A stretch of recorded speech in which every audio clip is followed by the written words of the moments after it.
Welcome to part 25 of Dynasty Warriors 5 Extreme Legends. And due to the fact that we're skipping Tong Gate, now we get to do the Battle of Cheng. Now, I've already mentioned multiple times as to why I'm skipping the Battle of Tong Gate. Because most of the battles we've done with Pang Tong. So I'm going to go on ahead and pick Zhao Yun since I haven't shown him any love this playthrough. And we're going to be doing the Battle of Cheng. By the way, Zhao Yun actually has a weapon here, and oh, this is also where the Hex Mark's harness is.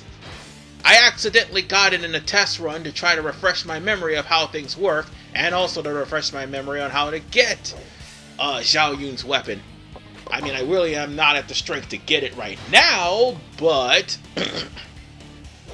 it is supposed to be the place where you get Zhao Yun's weapon. And sorry if I have to clear my throat there, ladies and gentlemen, but the Battle of Cheng is straightforward. You and your team are pretty much doing insubordination. That's the nickname I gave this battle, because Liu Bei just does not want to attack Liu Zhang in this version of the story.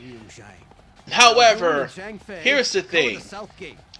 In order for to get Hex Marks, Pang Tong must live.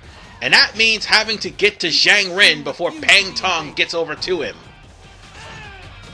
Meanwhile, for Zhao Yun's ultimate weapon, in order for to get Zhao Yun's ultimate weapon, you have to conquer the south base and open the south gate.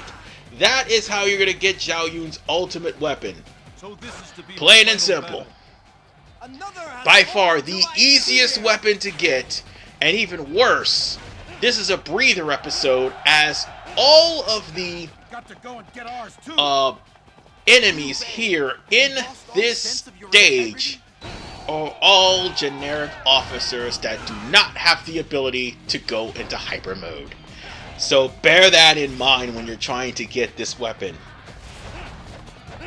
Meanwhile, a certain someone's gonna have a more annoying ultimate weapon to get in the next part. Oh, don't you worry. We'll cross that bridge in part 26. But for right now, let's talk about his weapon. His weapon's not really that hard to get. Again, bunch of generic officers. All you gotta do is just beat them soundly.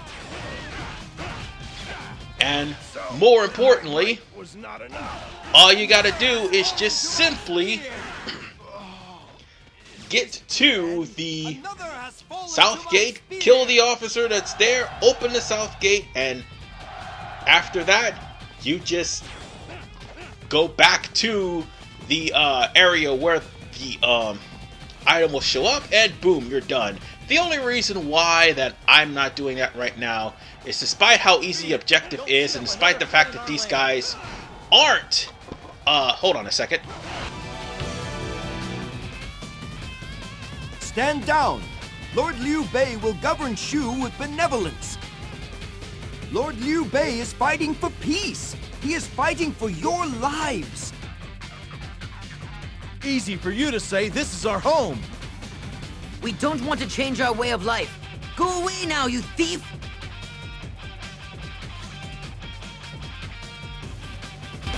Oh, sorry, interrupted by a cutscene there. Like I said, these guys aren't going into hyper mode. There is the matter of you being overwhelmed. You see what just happened with that cutscene? The peasant army shows up. And here's the thing. There is a scene where, or should I say a part where Liu Bei is not going to do anything because the peasants are being slain. And he will pretty much be pissed off about that. I mean, yes, you can actually... You know what? Actually, you can run through the peasants. At least try to shoot for 1,000, so that way you'll be able to gain the 5th item slot. So all you have to do is just put a 5th item there and you'll be done. But me, I had the mentality that something may happen. Oh, right, this guy. I'm gonna kill him too because, yeah, he was a subordinate of somebody's and now he's running away. But as I was saying, I had that Dynasty Warriors 4 Extreme Legends mentality. There was this one legend mode where you could not kill a number of peasants. And it was for Liu Bei of all people. God, that one was just retarded. You had to defeat enemy officers without killing too many peasants. That one was so damn annoying. So damn annoying, I could not do that one to save my life. That's why I didn't show off Legend Mode, because some of the ones in Legend Mode were really annoying for me to try to do. The one ultimate weapon in the next part is rather annoying, although I do screw up in a way since I try to show off how to get it, even though it's not going to be on hard, because after all, the next episode's on is the non-mins, and the character I was using was not at the highest level, so I used it on normal so that way I could get through without any problems. And meanwhile, the only reason why I am cutting through some of the enemies here, there's a good reason why. Pang Tong is literally on his way to Zhang Ren. I can't have that happen. If Zhang Ren gets near Pang Tong is going to die. That'll screw me out of Hex Marks. At the exact same time, it will get Liu Bei to join the fray. Liu Bei's not gonna fight unless somebody actually shows up and attacks him. Oh, and Zhang Ren should be familiar to everybody, because in Cheng Sha, he's the guy that stages an ambush over in Cheng Sha, which will either A, force Lu Bu to retreat, or B, have Yuan Shao not give Lu Bu any help until Yuan Shao either sees Zhang Ren is dead, or Lu Bu will pretty much annihilate over 800 troops, which will force Yuan Shao to join the battle anyway. Our battle is fought. So yeah, that name should sound familiar. But as I said, because I killed Zhang Ren in the middle of the field where all the ambushes are, that's where Hex Mark's saddle is going to appear. Now, what does Hex Mark's saddle do, in case anybody wonders? It raises luck. Funny how the horse that is said to give curses to people raises luck. Now, I'm gonna have to ask some of the people in Shu, was Liu Bei a dumbass when he got this horse? I just want to ask, why in the hell would he get a horse that curses him?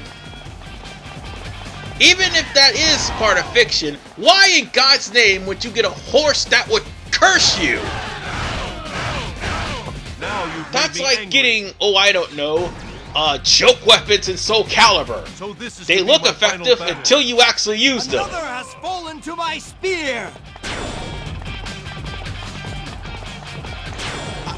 That's just my opinion, man. That's just my opinion. And then again, anybody who watched the Dynasty Warriors 9 Let's Play that's on my channel right now, and I probably passed that point by the time I got to this part in this game here. Yeah, you saw how badly that Hex Marks just cursed the writer, as Pang Tong was the unfortunate writer. Well, it goes well with the whole entire setting of what we're doing right now, but at least Pang Tong's not writing Hex Marks. That would just be stupid. Get out of but anyway, don't come back. Pang Tong will ride Hex Marks, and he'll end up being shot in Dynasty Warriors 9, and there's no way to save him. Now you've made me angry. And I'm trying to stop the assassination of Pang Tong, so that way Pang Tong will be able to get his objective done.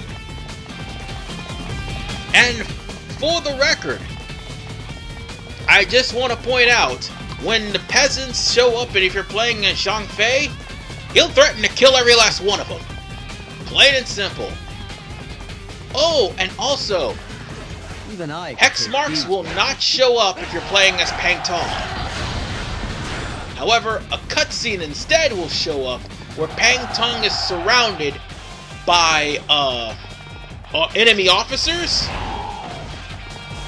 Bring out and more allies to increase the threat. Pang Tong will be looking as if this was a dreary situation, so there is that. I mean, you're not going to take any damage or anything, it's just a standoff, so nothing will basically happen. He's not going to die or anything. Well, one thing I can wholeheartedly say, at least Zhao Yun is still broken as hell. Oh, by the way, Meng is where you get the, dim sum. The Musou Wine, I do believe, is in the trap. And by the way, that box showed up there, that was actually supposed to be where the valuable weapon was. So, yeah. I think we've pretty much covered all the bases of what's going on. Oh, and there's Now also all we have to the do is alert deal about with Liu Chengdu Bei. being completely I surrounded. refuse to give up without a fight. And Chengdu is open. Now we can go in and defeat Liu We're Bei. just getting started. Now, see, here's the thing. Liu Bei will join the fight with, everybody if something happened to Pang Tong. I don't like the look And, of this. I think there would be a cutscene where, Liu Zhang and Liu Bei would confront each other about the fact of Liu Bei trying to, take his land. That's pretty much it, but there is one cutscene after we defeat Liu Zhang that is going to happen, and that's the cutscene where he surrenders. But nonetheless, ladies and gentlemen, we are pretty much going completely through this entire campaign, and it's not really that hard. I mean, I know somebody will say, play this on hard. No, the characters are too weak. I promise you, they may look strong, but they're not. Oh, and there's also a cutscene where Huang Zong meets up with Yan Yan. But other than that, that's it. Attacked by family, forced to surrender, to give up the land of my fathers. I'm sure to be the laughing stock of future peoples. Master Liu Zhang, forgive me. But my ideal has no place for doubt. I shall restore the Han Empire, and it shall all start here in Shu. And Chengdu has been defeated. So, with that said, if I would have actually gotten the valuable item, I would have gotten Hex Mark saddle at least. But I freaking forgot to get it. Oops. But nonetheless, folks, I didn't get any bonus points because Pang Tong did not die. And that's the only way you're going to get bonus points if Pang Tong does die.